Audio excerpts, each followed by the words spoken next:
Alright, students, let's go ahead and now do the chapter of exemption. In exemption, we are going to revise legal services, basically services given by arbitral tribunal, advocate and senior advocate. Sir, can you give us a quick linking of the chapter? Yes, Baba, we started learning GST with goods and service. Goods and service has to be supplied. Supply can be either interstate or intrastate. Inter or intra, GST will be levied. Then GST has to be collected and paid by a taxable person, but in between comes exemption, and government has gone ahead and given exemption to whom? Arbitral tribunal, sir, form of advocate or individual as advocate, or services given by senior advocate. First of all, you always have to remember legal services which are given by advocate, senior advocate, etc. is exempt. And what do you mean by legal services? Legal services means, sir, any service provided by in relation to advice,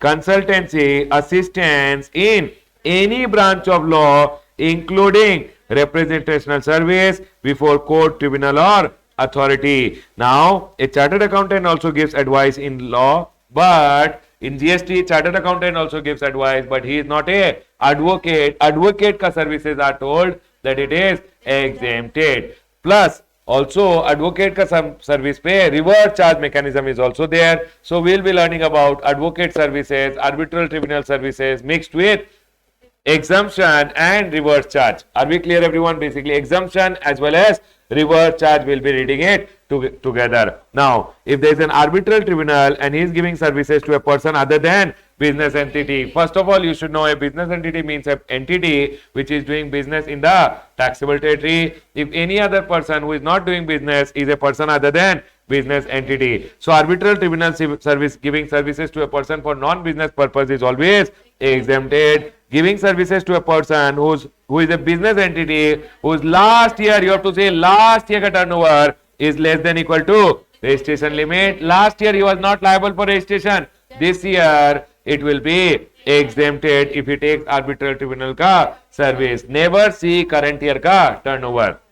If arbitral tribunal gives services to a business entity whose last year ka turnover is greater than registration limit, then this year RCM will come. Always remember, you have to see preceding financial year turnover and then decide whether RCM will come or not. Then arbitral tribunal giving to central government, state government, union territory, local authority, governmental authority or governmental entity, then also it is exempt. Governmental authority is an authority which is set up by the government to perform those functions which are told under 243G and W.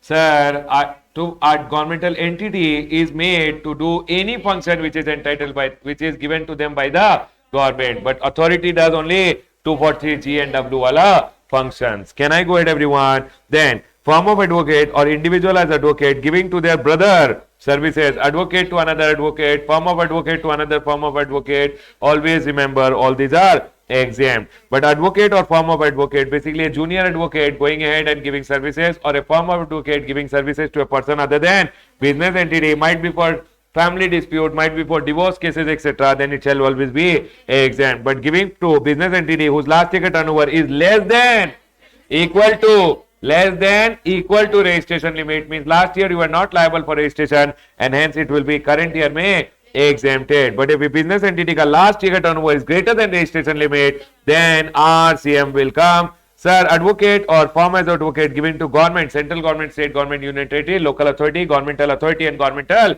entity shall always be exempted. Then we have senior advocate going ahead and giving services to person other than business entities, exempt. Giving to business entity whose aggregate turnover in the last year is less than equal to registration limit, then exempt. Giving to other than business entity, that is giving to other business entities whose basically turnover in the last year was greater than registration limit, RCM. And sir, giving to central government, state government, union territory, local authority, governmental authority or governmental entity, then also it shall be exempt. Always remember one thing, first of all, arbitral tribunal or advocate or form of advocate or senior advocate giving to a business entity whose last year ka aggregate turnover, preceding financial year ka aggregate turnover is greater than registration limit, only then RCM, otherwise it is always exempted. Now one thing I want to go ahead and tell you, senior advocate, if senior advocate is going ahead, supposingly there is a senior advocate and senior advocate gives services to advocate and advocate gives it to a business entity, can it happen, everyone?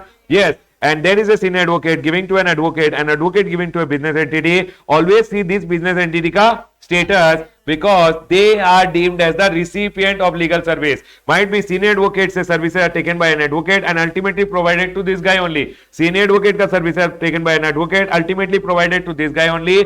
Always remember the litigant petitioner is deemed as the recipient, and if he is a business entity whose aggregate turnover in the last year is greater than registration limit, then sir on these services both the services pay RCM will come. Who will pay the RCM? The business entity will pay. But if sir business entity is that business entity whose aggregate turnover in the preceding financial year is less than equal to registration limit, then this will also be exempted and this will also be exempted. I hope you guys got it. Ultimate litigant petitioner is the business entity. If business entity ka turnover was last year make greater than registration limit, then both the reverse charge has to be paid by the business entity. Otherwise, both the reverse charge will be not there. Both the services will be exempted. I hope everyone is clear. We will go ahead.